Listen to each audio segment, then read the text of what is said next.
Buenas tardes, amigos. La verdad es que me alegra participar en esta segunda semana desde este lado, después de haber escuchado estos días las diversas charlas, igual que el año que viene, y desde una primera palabra de agradecimiento.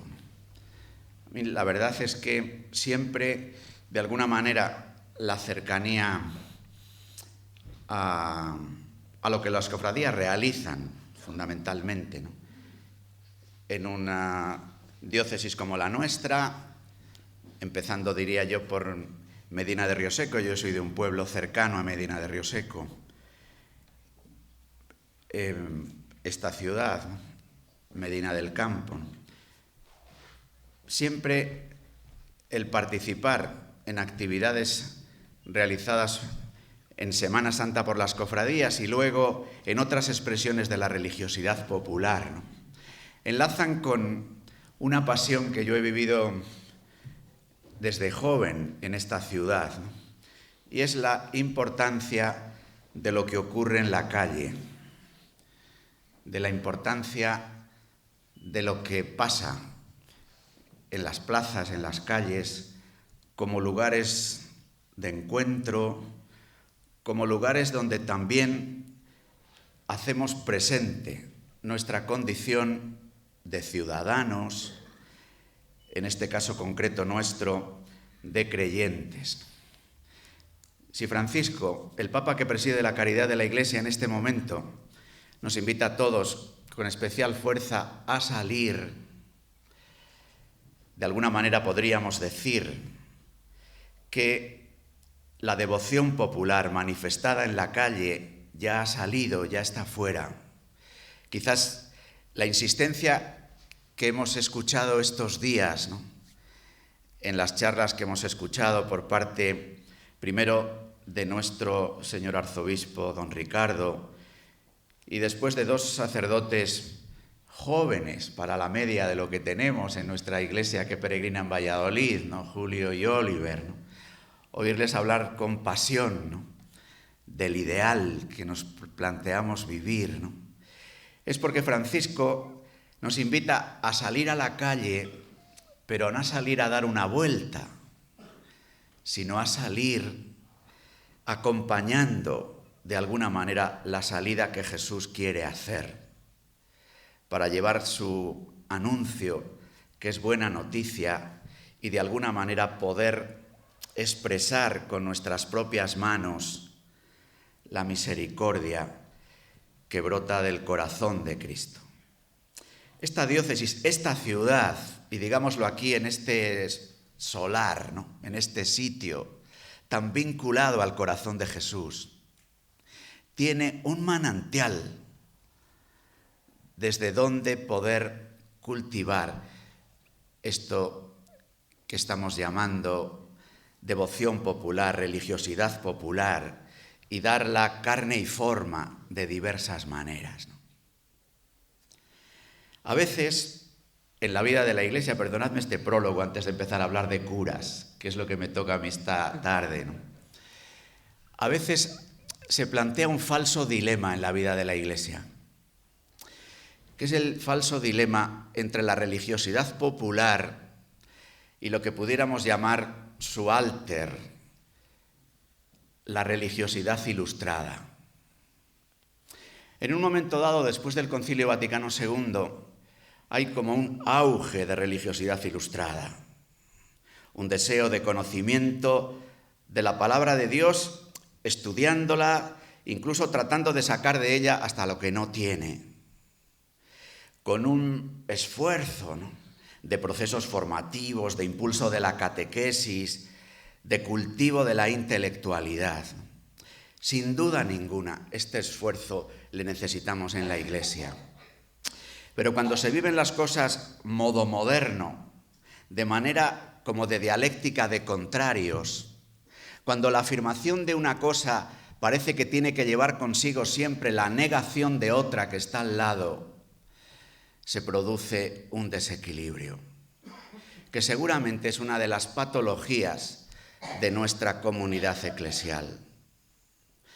o bien un subrayado tan grande de la emoción, de los aspectos estéticos, del aspecto que la propia vida cristiana, vida creyente, que la propia religiosidad como una dimensión de lo humano es capaz de concretar, pero con una carencia a veces de reflexión, de interiorización, de vida orante en unas determinadas claves, de compromisos.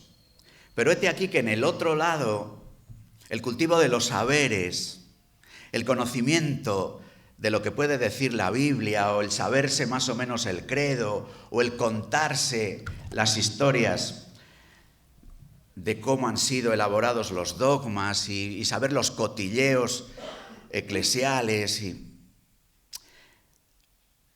a veces nos deja fríos, porque falta emoción.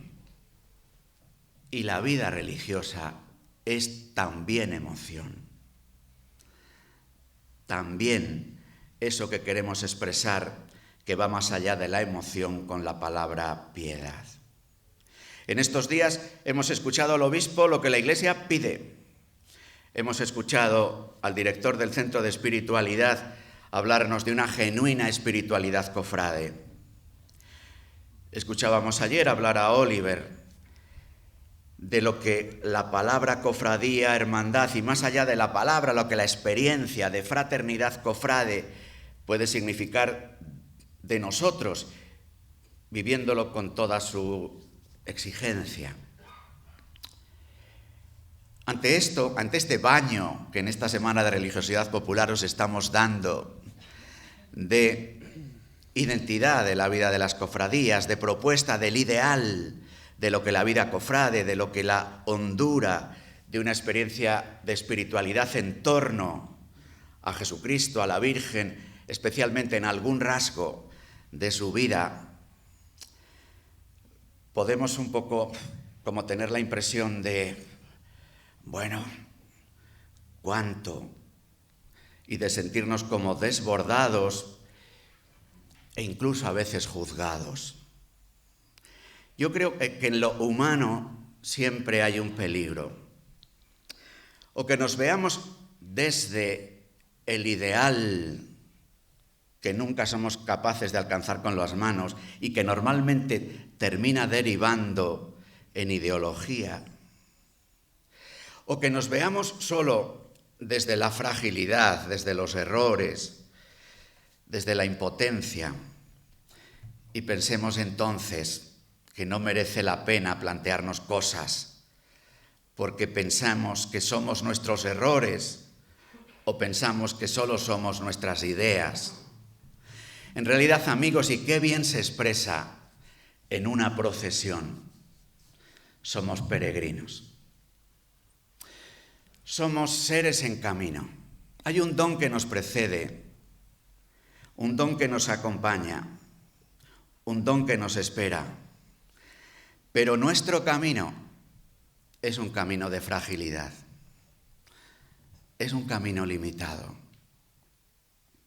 Por eso vivamos las propuestas de estos días, no como quien coge el ideal y le arroja, como una especie de echar en cara que no vives lo que tendrías que vivir. Ni cojamos tampoco lo que somos, nuestra realidad limitada, frágil, para decir, ya está, somos así, no podemos ser de otra manera, siempre se ha hecho así, como dice Francisco en su carta Evangelii Gaudium, sino que este coloquio, sabiéndonos peregrinos, entre el ideal y la fragilidad, sea también algo tan típico de una procesión, la oportunidad de un paso adelante, la oportunidad de pensar que es posible que juntos, arrimando el hombro, podamos dar un paso adelante en nuestra vida eclesial y comunicar a quienes quieran escucharnos lo bueno que es creer en Dios, lo bueno que es sentir la cercanía del Dios encarnado, lo bueno que es querer recibir su aliento. Hablemos, pues, de curas. Las cofradías sois asociaciones públicas de fieles. Se ha insistido mucho estos días, incluso se han citado números del Código de Derecho Canónico. ¿Qué queremos decir con esto? Que en las asociaciones públicas hay un compromiso del ministerio pastoral de realizar un acompañamiento. Que en lo que en una asociación pública se trata de expresar, como lo que las hermandades y cofradías sois, es algo valioso para la vida de una iglesia que quiere estar presente en el mundo, y eso compromete al ministerio pastoral. El ministerio pastoral está comprometido con la vida de toda la iglesia, está comprometido con la vida de todos los creyentes que participan a su manera, todos lo hacemos a nuestra manera, en la vida de la iglesia, que participan de la Eucaristía del domingo, a veces de manera intermitente, que acuden a la iglesia a demandar servicios religiosos, a pedir el bautismo para los hijos, a celebrar acontecimientos de la vida de las familias, ¿no? Claro, para eso el ministerio pastoral, con lo que significa, ofrece una disponibilidad para todos. Pero en las asociaciones públicas de fieles hay un compromiso del ministerio pastoral de una cercanía, de un vínculo sobre el vínculo que ya existe con cualquier bautizado, con cualquier persona que se acerca a la comunidad cristiana. Vamos a ir viendo cómo llegamos a eso. En primer lugar, el consiliario, el párroco, es el oficio de alguien que es, y utilizamos normalmente estas palabras que enseguida vais a reconocer, es el oficio de alguien que es, y subrayo la palabra es, que es sacerdote, que es presbítero, que es cura, que es pastor. Estas palabras empleamos en la jerga de la comunidad cristiana para referirse a sujetos como nosotros. Nosotros somos sacerdotes, presbíteros, curas, pastores. ¿Qué aporta cada una de estas palabras a lo que queremos ofreceros, a lo que tenemos la obligación de ofreceros? Sacerdote habla de la única realidad de la que estamos hablando, el ministerio ordenado, el sacramento del orden. Humilde mediación sacramental para que Jesucristo esté presente en medio de su pueblo. Jesucristo como cabeza, como esposo, como pastor de la iglesia.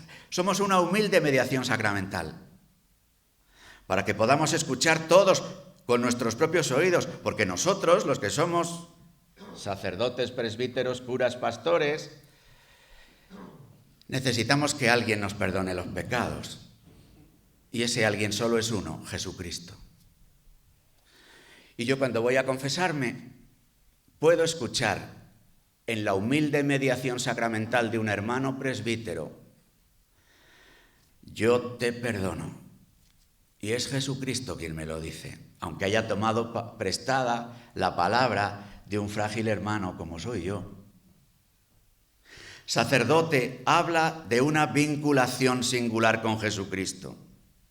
Con Jesucristo, el eterno, el único, el sumo sacerdote, el que inaugura un sacerdocio nuevo, diferente del que existía en el antiguo pueblo, que era un sacerdocio en el que se ofrecían cosas, bichos, plantas, objetos.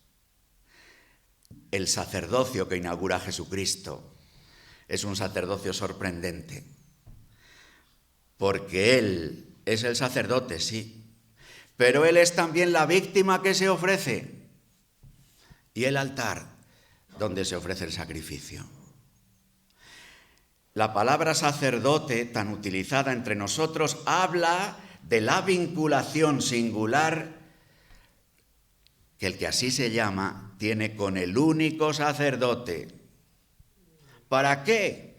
Para edificar un pueblo todo el sacerdotal, porque por el bautismo todos somos profetas, sacerdotes y reyes. Y la dimensión sacerdotal de la existencia quiere decir la dimensión de la ofrenda de la vida, ofrecer la vida en sacrificio. La característica de ofrecer la vida en sacrificio es que no se espera nada a cambio. Se ofrece y bendito sea Dios. Presbítero. La palabra presbítero, para entenderla hay que ponerla al lado de otras dos. Obispo, episcopo, obispo y diácono. Presbítero es el segundo grado del orden sacerdotal, del orden, del sacramento del orden.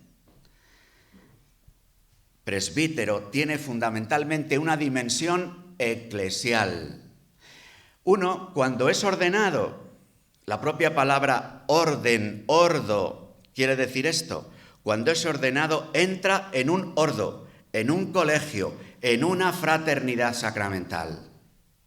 Presbítero dice, del colegio de los presbíteros, de la fraternidad presbiteral unida al obispo. Por eso, si habéis estado en alguna ordenación, escucharéis que a veces suena un poco mal. Si no se sabe lo que se quiere decir, recibe el sacerdocio de segundo grado. Y luego el obispo te agarra las manos, vamos, te lo has agarrado antes, y dice, ¿prometes obediencia a mí y a mis sucesores? Nuestro ministerio presbiteral está vinculado al obispo, somos el cuerpo del obispo, las manos del obispo, la voz del obispo, y el obispo es el sucesor de los apóstoles.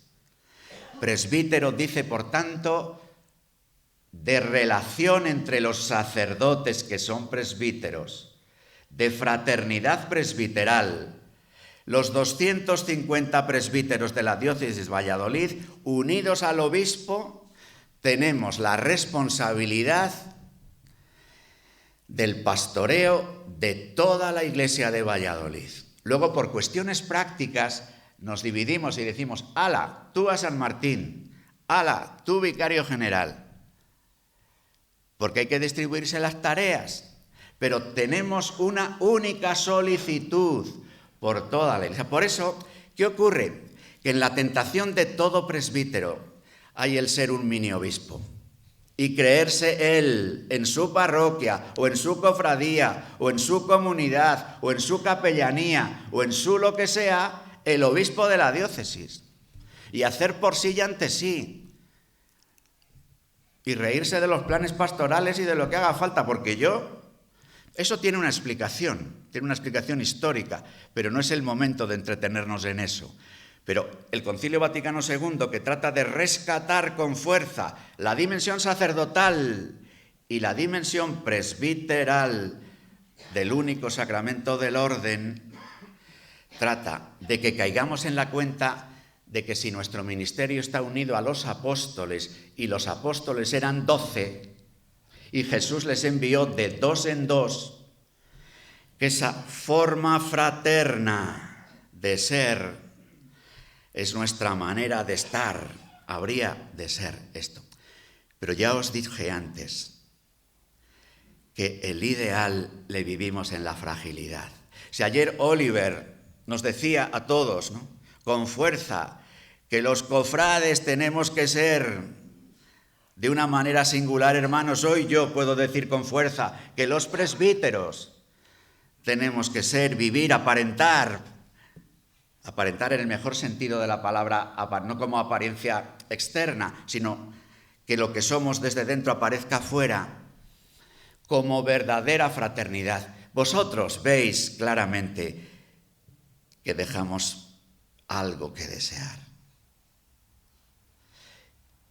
que a veces os escandaliza que uno tenga un criterio y que en la parroquia de al lado, en la cofradía de al lado, haya no ya solo un criterio distinto en la legítima distinción en las formas de pastorear que todos hemos de tener, sino diferencias gordas. Por eso, como no se trata aquí de que nos arrojemos unos a otros el ideal o el don que el Señor nos ha dado, sino que humildemente veamos cómo unos y otros podemos ayudarnos, aunque a veces la forma de ayuda sea una corrección, la forma de ayuda sea una paciente espera, la forma de ayuda sea comprender los defectos del prójimo, los personales y los institucionales. Es alguien que es sacerdote, que dice de Cristo, presbítero, que dice del obispo, de la iglesia, del presbiterio, cura. Seguramente la expresión más popular, la expresión más arraigada en el seno de las comunidades cristianas. Cura, para que se entienda bien hay que decir la expresión entera, es cura de almas. Y cura de almas dice de la relación personal. El alma que cada uno de nosotros llevamos, que es el gran don de Dios, que ha puesto en nosotros su semilla y la vida eterna, desde el primer instante de nuestra concepción. Habla de nuestra singularidad, de nuestro yo irresoluble. Por eso, cura dice de alguien que conoce por el nombre. Cura dice de alguien que se acerca a la persona. Cura dice de alguien que acompaña. Cura habla de una relación de tú a tú, para expresar un cuidado, una solicitud, una atención. Todas estas palabras, en la Iglesia después del concilio hubo un debate sobre estas palabras. Había algunos hermanos que decían, no, el concilio ha hecho aparecer la palabra presbítero y ha enterrado la palabra sacerdote, porque sacerdote tiene reminiscencias del Antiguo Testamento. Presbítero dice de la comunidad, incluso el presbítero debería de ser un delegado de la comunidad. Debates teológicos y reales en la vida de las comunidades que nos dividieron mucho. Tan es así que Santo Padre San Juan Pablo II, de feliz memoria, cuando convoca un sínodo sobre la vida, el ministerio, la formación de los presbíteros, escribe un texto y utiliza la expresión pastor. Pastores dabo vobis. Os daré pastores según mi corazón. Y con la palabra pastor y sus resonancias bíblicas, querer ofrecer como una especie de síntesis. Por otra parte, es una expresión querida en el diálogo ecuménico, porque nuestros hermanos de la tradición luterana a sus responsables eclesiales les llaman, como bien sabéis, habitualmente pastores.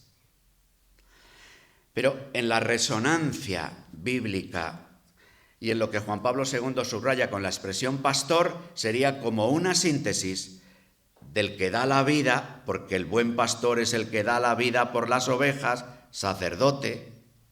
Pastor, el que hace referencia a un rebaño y un solo pastor, que hace referencia a la comunión, a la eclesialidad, a la fraternidad entre nosotros, y el pastor es aquel que busca la oveja perdida, que tiene esa dimensión de cura, de búsqueda, de ir a buscar al que no está, al herido, al que no viene.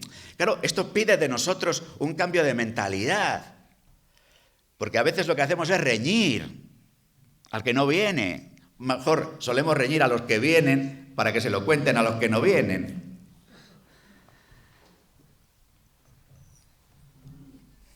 Pero a lo que somos enviados es a salir y a buscar. ¿Recordáis la imagen?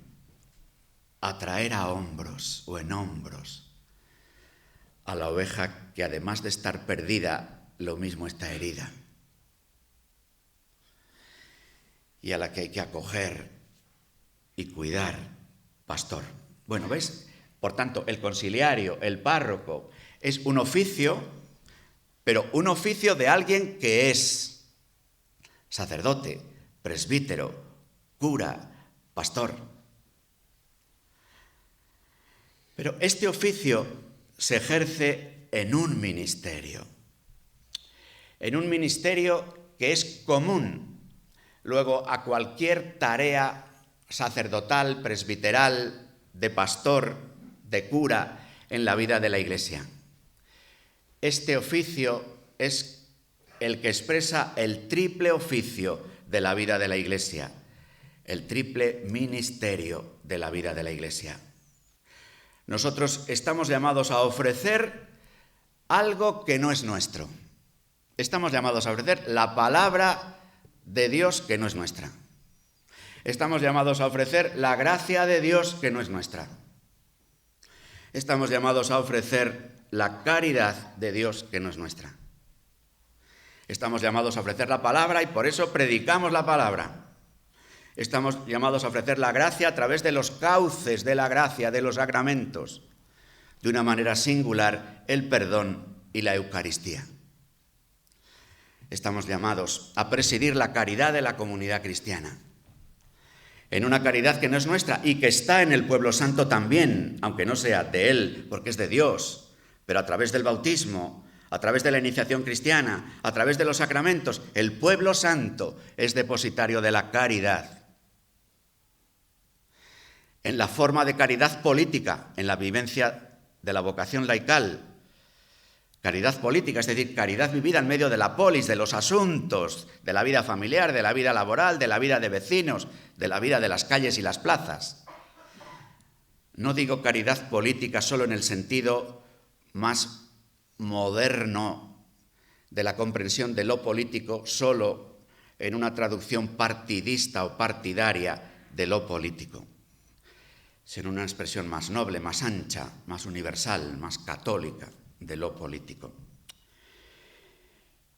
El presbítero al que el Señor le ha dado la caridad pastoral preside la caridad, preside, la organiza, la alienta, la impulsa, pero no es dueño de la caridad que el Señor ha derrochado a manos llenas en todo el pueblo de los bautizados, que renueva ese don cuando comulgamos la caridad misma, que es Jesucristo, en la Eucaristía. Palabra, liturgia, culto, caridad. En un ministerio que atraviesa todos estos, que es un ministerio de reconciliación y de comunión. Los presbíteros, sacerdotes, curas, pastores, tenemos cualquiera que sea luego nuestro encargo concreto, ayudar a caer en la cuenta de que formamos todos parte de un solo y único pueblo, aunque lo hagamos en estancias distintas, aunque realicemos actividades o tareas diferentes, pero somos un único pueblo, un único pastor, que seguimos a un único Señor, que tenemos una única meta, que es ir al cielo, hermanos. Ese es el horizonte final de la gran procesión de la existencia. Ese es el punto de llegada, ese es el lugar innegociable del recorrido. Podemos negociar otros recorridos de la procesión de nuestra existencia, pero hay un punto del recorrido innegociable, que es saber acertar con el recorrido, con el camino que nos lleve al cielo. Ministerio de reconciliación y de comunión, porque la vida aunque ha surgido de la comunión, la Trinidad, y aunque camina hacia la comunión, se desarrolla en una existencia que vive las consecuencias del pecado. Conviene decir esto, precisamente cuando tantas de vuestras cofradías, precisamente lo que cantan, lo que alumbran, lo que expresan, lo que enseñan, es que Jesucristo ha muerto para el perdón de los pecados. Es que Jesucristo ha dado la vida y ha sufrido los golpes y ha resucitado de entre los muertos, antes descendiendo a los infiernos y pasando 3 días en el sepulcro para el perdón de los pecados. El pecado es una realidad. No podemos entender muchas de las cosas que pasan. Mira que se da vueltas a lo de la corrupción. Mira que han salido leyes, mira que dicen ahora que hay que sacar leyes nuevas. Mira que se buscan, pero hay algo inevitable, y es que la mano humana es pegajosa. Y si puede quedarse con algo que no es suyo, a veces lo hace. Y que la lengua humana tiene capacidad de decir mentiras para defender la propia fama, para salir del paso. Hermanos, el pecado existe. Y hay asuntos que las leyes humanas solas no van a solucionar, aunque sean convenientes, aunque tengan que realizarse. Ni tampoco podemos llevar todos un policía al lado para ver si pagamos el IVA o no le pagamos, que también eso es una forma de corrupción. El no pagar los impuestos que como ciudadanos estamos llamados a pagar. Que vamos a tener todos un policía al lado cuando vamos a la tienda, a ver si es con IVA o sin IVA. El pecado existe. Y fruto del pecado es la división. La división existe y existirá. Hemos de hacer proclamas que nos inviten a vivir una comunión más fraterna. Hemos de recordarnos que somos hermanos, cofrades. Hemos de recordarnos que somos presbíteros en un único presbiterio. Pero el pecado existe. Menos mal, hay una mejor noticia. El perdón existe. La sangre de Jesucristo se sigue derramando por nosotros, para nuestro bien. Es Él el pontífice. Fijaros que esta palabra, que resuena como tan grande, tan alta, el sumo pontífice. Hablamos del Papa. El pontífice es el que hace puentes, pero más aún, en el caso de nuestro oficio, ser puente, no solo hacer puentes, sino ser puente, es estar dispuesto a hacer lo característico de un puente, que es que uniendo 2 orillas, los peatones y los vehículos pasan por encima. Es decir, una tarea de pontífices, que es lo que debemos nosotros de hacer como ministros, que somos de la reconciliación y de la comunión, supone dejarnos pisar. Porque eso es lo que hace un puente. Une 2 orillas y se deja pisar. Esto es imposible, hermanos, si no fuera por la gracia de Dios, si no fuera Él el que nos sostuviera. Por eso un cura, ¿cómo no va a celebrar la Eucaristía todos los días? Si no, no puede vivir, no puede dejarse pisar. No puede, porque del corazón humano no sale dejarse pisar. Del corazón humano sale que si te pisan, algunos se enteran. ¿Veis? Es un oficio de alguien que es un oficio de alguien que ejerce un ministerio. Entremos ya en el oficio conciliario. Es todo lo dicho anteriormente, que se hace predicación y formación. Estamos hablando de cofradías de la devoción popular. No estamos pidiendo a las cofradías de la devoción popular que tengan una dimensión de vida comunitaria, de vida formativa, de vida de formación bíblica de no se sabe qué nivel. Estamos hablando de la devoción popular, de algo que cualquier persona de buen corazón, con deseos de acercamiento al Señor, pueda vivir, sabiendo que, por ejemplo, en lo que se refiere a nuestro camino en relación con la Biblia, que tanto se ha resaltado aquí estos días, de alguna forma, toda nuestra gran tradición tiene que ver con el deseo de presentar fotos de la Biblia en la calle. Por eso, qué bueno es que a esta altura del tiempo no somos siglo XVI, cuando no existía la posibilidad siquiera de poder leer la Biblia, porque no existían las casas, porque estaba escrita en una lengua que no entendíamos. Hoy ya no es el caso. No se trata de pedir que seamos especialistas en Biblia, pero sí poder acoger en la predicación, en la formación. Tampoco se trata de montones de cursos o de cursillos, sino aprovechar lo que estamos haciendo. Pero esto, por ejemplo, cómo cultivar mejor responsabilidad de los conciliarios, pero con la colaboración de los que tenéis estos encargos en las cofradías, en las directivas, cómo organizar nuestros triduos, novenarios, diversos actos de culto o penitenciales, para que respondan a una determinada propuesta de predicación de la palabra, de anuncio del Evangelio. Porque a veces ocurre, no es que tenemos esta novena, que la venimos haciendo así desde hace 40 años o 200, y no la podemos cambiar. Bueno, predicación, formación, cultivo de la iniciación cristiana. Os pongo algún ejemplo concreto de algo que un conciliario podría cuidar especialmente en las cofradías, por supuesto con vuestra colaboración. Ayer se dijo, no se puede ser cofrade si no se está bautizado, y es verdad. Pero ¿puede acercarse un no bautizado a una cofradía?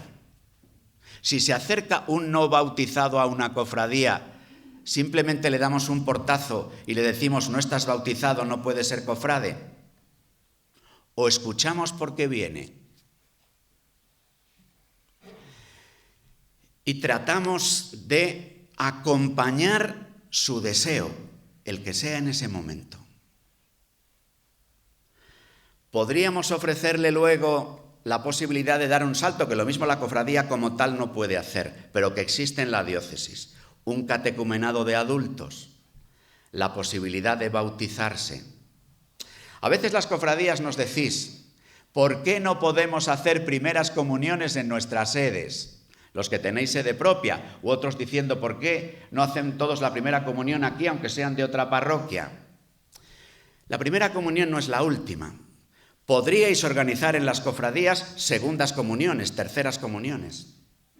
¿Por qué no organizar cada año un acto especial de la cofradía con los niños cofrades que hayan hecho la primera comunión? Porque la primera no es la última. Porque la primera comunión se vive allí donde está la pila bautismal y donde hacemos todo el recorrido de la iniciación cristiana, en la parroquia. Pero eso no quiere decir que otras instituciones no podamos ayudar con la falta que nos hace en la iniciación cristiana. Por ejemplo, podríais plantearos cuántos cofrades mayores de 14 años no están confirmados y ofrecer en la cofradía, que podéis hacerlo, una catequesis de confirmación de mayores de 14 años en relación con la parroquia, con las parroquias en donde estáis especialmente implicados, pero como grupo propio. El conciliario, que como presbítero tiene que predicar la palabra, acompañar el camino de la iniciación cristiana, puede ayudar. En muchos casos en vuestras sedes, especialmente en algunas sedes, hay muchas bodas. Además de acoger en la sede, en el templo, la boda, ¿qué se podría hacer, sobre todo si los que se casan son cofrades? Me referiría ahora a si los que se casan son cofrades. ¿Cómo ayudar en un camino de preparación al matrimonio? Porque muchos cofrades sois casados que lleváis felizmente muchos años casados. ¿Cómo podríais apadrinar, no digo siendo padrinos formales, ¿no?, sino en un apadrinamiento real a unos novios cofrades que van a contraer matrimonio? Y cómo el conciliario pueda ayudar a hacer ese itinerario. Muchas veces nos encontramos en la situación del mundo urbano en el que nos toca vivir, muchos ancianos que viven solos, muchas personas que no reciben el sacramento de la unción de enfermos hasta que no están en coma. Cómo esa fraternidad de los cofrades, sabiendo que algún hermano cofrade está enfermo, está grave, está solo, ¿cómo expresar la cercanía? ¿Cómo poder ser alguno de los cofrades ministro extraordinario de la comunión y llevar a un hermano cofrade el mejor de los regalos, a Jesucristo el Señor? Son pequeñas cosas que podemos hacer juntos, para el que vosotros tenéis que tirar de los curas. Yo reconozco humildemente y pido perdón que en alguna travesía de nuestra andadura común como diócesis, las cofradías han podido estar en algunos casos, cualquier generalización sería muy injusta, un poco abandonadas. Y del abandono surge un cierto, si me permitís la palabreja, asilvestramiento.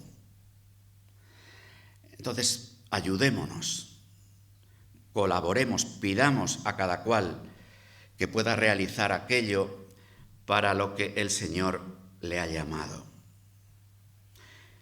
La cura, la cercanía, el acompañamiento. Seguramente en cofradías grandes a toda la cofradía, lo mismo no se puede tener una relación personal, pero sí seleccionar algunas personas de la cofradía, los conciliarios, los de la directiva, los jóvenes, los mayores que están en casa y no pueden venir. ¿No serían estos unos miembros de la cofradía a los que el conciliario debería de acompañar especialmente? Con una relación personal. ¿Ves? Es camino que tenemos, que algunos hermanos realizan, que tenemos por delante para realizar. Conciliario es una función que realiza un hermano presbítero y por todo lo que os he dicho de lo que significa ser presbítero, es también una tarea compartida. Por eso, en el servicio de ser, lo que dice el código, asistentes o capellanes vuestros, en el código no aparece como tal la palabra conciliario, es una tarea que realiza uno, pero que cuenta con la ayuda del común. ¿Cómo se expresa la ayuda del común? En primer lugar, el conciliario nato es el obispo. Por eso él firma el decreto en el que se crea una cofradía. Por eso él es el que nombra a los presidentes de la cofradía, el que envía al conciliario. Al lado del obispo está, digamos, las diaconías que están más cerca del obispo, la vicaría general, los delegados. A mí me alegra mucho que desde el año pasado y precisamente por la primera semana de religiosidad popular, desde el encuentro que hubo con el delegado de jóvenes, desde entonces haya habido varios encuentros de jóvenes cofrades con el delegado de pastoral juvenil. Es otra manera en la que el presbiterio diocesano realiza tareas propias de conciliario. El obispo, a través del vicario general, se encuentra a veces con las directivas de las cofradías, en el caso de la Semana Santa con las juntas de Semana Santa, y desde ahí nos planteamos, pues aliento, consejo, apoyo, escucha, comunicación de proyectos diocesanos. Vosotros mismos, por iniciativa propia o a través del conciliario, invitáis a otros presbíteros a que prediquen una novena, realicen tal o cual acto de los que organizáis como cofradía.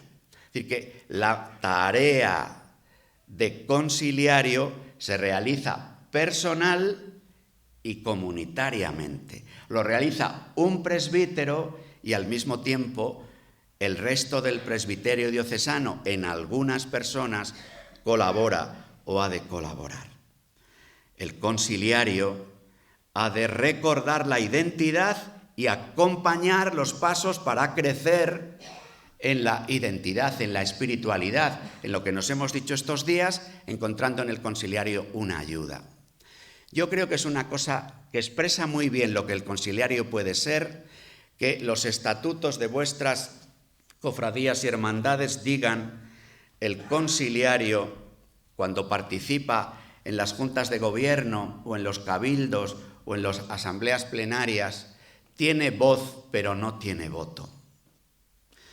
Esto es algo estupendo, porque lo que el conciliario pueda hacer en relación con la vida de la cofradía depende de su autoridad, de la autoridad eclesial y de la autoridad personal.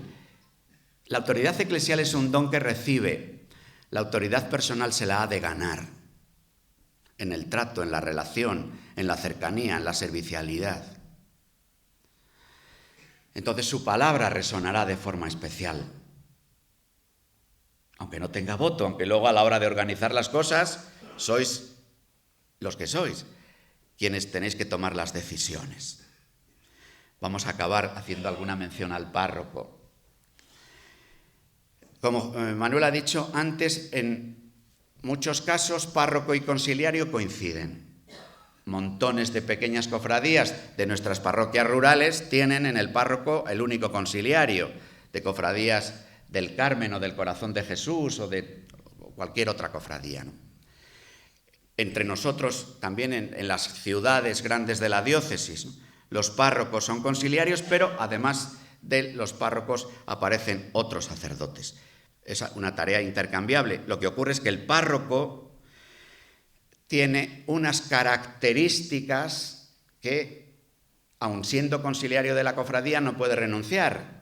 Y a veces incluso eso puede dar lugar a algún tipo de problemas que, en el mejor de los casos, si desde el presbiterio pudiéramos hacer que, sobre todo en las parroquias grandes, además del párroco, hubiera conciliarios de las cofradías, pues es algo que deberíamos de conseguir. Bien sabéis que nuestro número, como el propio obispo nos recordó el otro día, urgiendo a la pastoral vocacional en las cofradías, pues tampoco nos permite muchas alegrías, el número y la edad. Pensad que en Valladolid en este momento, de los 240 y tantos presbíteros diocesanos, 90 tienen más de 75 años.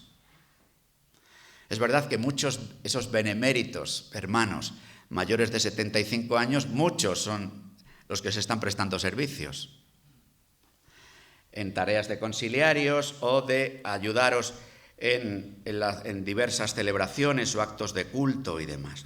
El párroco es un ministerio vinculado al territorio, mientras que las cofradías tienen una dimensión de agrupación personal no vinculada al territorio. Manolo es el párroco de San Martín, pero en San Martín está la cofradía de la Piedad y en la cofradía de la Piedad los cofrades no tienen por qué ser de San Martín, son de muchas diversas parroquias de nuestra ciudad. Entonces, ahí hay una diferencia, la territorialidad del párroco, la vinculación a una asociación personal del conciliario.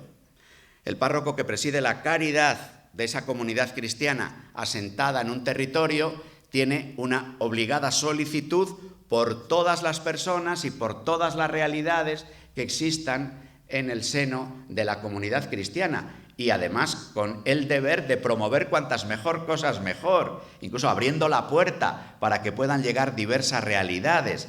Necesitamos sumar en nuestras parroquias. Muchas veces nuestras parroquias se ven la realidad de nuestras comunidades cristianas impotentes para ser matriz que inicia la fe. Humildemente tenemos que pedir ayuda a otras realidades, a realidades personales, a nuevas comunidades, asociaciones, a movimientos, para poder realizar lo que a veces nosotros con nuestras solas fuerzas no podemos. Y claro, todo esto pide una entrega, una solicitud del párroco. El párroco, en relación con la cofradía, y además si la cofradía tiene conciliario, tiene sobre todo una responsabilidad de ser vínculo de comunión y de todos aquellos aspectos que desde la cofradía, en relación con la iniciación cristiana, en relación con la celebración de los sacramentos, en relación con la vivencia de la caridad, puedan vivirse, ofrecer los cauces parroquiales para que eso se pueda vivir. Lo mismo decimos, una cofradía piensa que puede sacar adelante un grupo de confirmación. Y lo mismo, ese grupo de confirmación puede unirse a la realidad de confirmación que exista en la parroquia. Podría ser, ¿no? Entonces, ese vínculo de comunión, ese poner en relación con toda la vida parroquial y la vida diocesana. Quiero terminar haciendo, si me permitís, como un alegato final, resaltando una misión que los presbíteros, los sacerdotes, los curas, los pastores, tenemos como algo indeclinable. Os decía antes que nosotros estamos vinculados al obispo y a su vez, en la comprensión católica de la Iglesia, los obispos, los 12, están unidos y vinculados a Pedro. Por eso, una responsabilidad que atraviesa todos los quehaceres del conciliario y del párroco es ser fieles a la comunión católica y ser altavoces de lo que en cada momento quien preside la caridad de todas las iglesias, de toda la Iglesia, nos propone. Santo Padre Francisco, en realidad, dando voz a una gestación que se ha ido produciendo en los últimos pontificados, nos ha dicho: pongámonos en todas las regiones de la tierra en estado permanente de misión. Todas las comunidades, todas las asociaciones, todos los grupos, procuren poner los medios necesarios para avanzar en el camino de una conversión pastoral y misionera que no puede dejar las cosas como están. Escribe Francisco: sueño con una opción misionera capaz de transformarlo todo para que las costumbres, los estilos, los horarios, el lenguaje y toda estructura eclesial se convierta en un cauce adecuado para la evangelización del mundo actual, más que para la autopreservación. ¿Qué quiero decir con esto? Que hoy un conciliario, un párroco, tiene que transmitir una pasión por evangelizar, una pasión por anunciar el Evangelio del Señor, una pasión porque otra persona conozca a Jesucristo. En este sentido, las cofradías sois a la vez sujeto activo de esta misión y territorio donde realizar la misión. Lo que tantas veces es ocasión de juicio o de crítica entre nosotros, diciendo, es que a ver, las cofradías, hay tantos apuntados en la lista, pero a la hora de la verdad, ¿cuándo se ve a los cofrades? Algunos, bueno, en la temporada alta, en la Semana Santa y en el día de... Bueno, pasemos de una fase de reproches a una fase de pensar en que bendito sea Dios, los que están apuntados, los que vienen aunque sea una vez al año, los que se acercan con el motivo X, Y o Z. Son una posibilidad concreta, un rostro concreto, un nombre concreto, al que poder invitar a dar un paso en su vida, al que poder evangelizar. Por eso, como las cofradías somos al mismo tiempo sujeto y destinatario de la evangelización, qué importante es que en cada cofradía haya un pequeño grupo de hermanos locos que quieran ser discípulos misioneros, que quieran hacer de la cofradía un cauce para evangelizar en esta tierra nuestra, en este momento concreto de la historia. Al mismo tiempo, sujetos un pequeño grupo, un grupo de locos. Ojalá que entre ese grupo de locos estuviera el cura, el conciliario, el párroco, que dijera cómo en nuestra parroquia podemos tener un fermento de evangelio, un fermento de vida cristiana que sin echar en cara nada, abra las manos, anuncie el evangelio, cure heridas, potencie lo positivo que hay en la otra persona, acoja desde lo que la otra persona sabe hacer, desde lo que puede, desde lo que vive, para ir poco a poco dando pasos, sabiendo que somos peregrinos y que nuestra peregrinación es siempre en la fragilidad. Pero en la peregrinación hay una certeza: Jesús es el camino. En la peregrinación hay una certeza: María, nuestra Madre, la Virgen, siempre viene con nosotros al caminar.